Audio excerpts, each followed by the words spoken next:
ఉమ్మడి శ్రీకాకుళం జిల్లా రాజాం మండలం కొత్తపేట జంక్షన్ గ్రామ సమీపంలో 2 ఆటోలు ఢీకొని 8 మంది తీవ్ర గాయాలు అయ్యే సంఘటన అయితే చోటు చేసుకుంది. ఈ సంఘటన ఎలా జరిగిందనేది పాటు ఒక ఆటో డ్రైవర్ అయితే మనతో పాటు ఉన్నారు. మాట్లాడే ప్రయత్నించారు. బ్రదర్, అసలు ఏం జరిగింది? మీరు ఎక్కడి నుంచి వస్తున్నారు? మీ ఆటోలో ఎంతమంది ఉన్నారు? నేను బొబ్బుల నుంచి వస్తున్నాను. ఆ తెరలంలో టికెట్లు ఎక్కి కొత్తపేట కొత్తపేటలో నుంచి వస్తున్నా. అక్కడ డౌన్లో వస్తుండగా మనోడేమో ఫోన్ చూసుకొని డ్రింక్ చేసి ఉన్నాడు. క్రికెట్ చూస్తుండే వచ్చి నన్ను కొట్టేశాడు. సైడ్కి ఆగిలా వెళ్తానికి కూడా నాకు అవకాశం లేదు. మీ ఆటోలో మొత్తం ఎంతమంది ఉన్నారు? 4 ఆడవాళ్ళు 2 మగవాళ్ళు.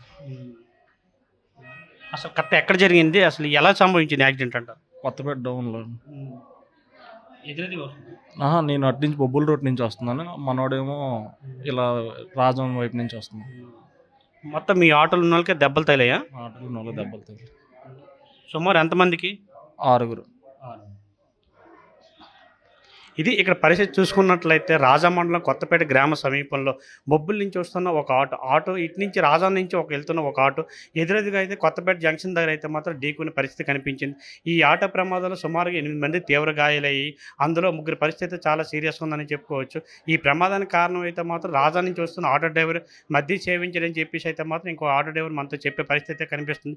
ఇదే విషయంపై అయితే మాత్రం విషయం తెలుసుకుని సంఘటన స్థలానికి పోలీసులు చేరుకుని అయితే మాత్రం కేసు నమోదు చేసి దర్యాప్తు చేస్తున్న పరిస్థితి. రాజం ఏరియా ఆసుపత్రిని సురేష్, ఆర్టీవీ, ఉమ్మడి శ్రీకాకుళం జిల్లా.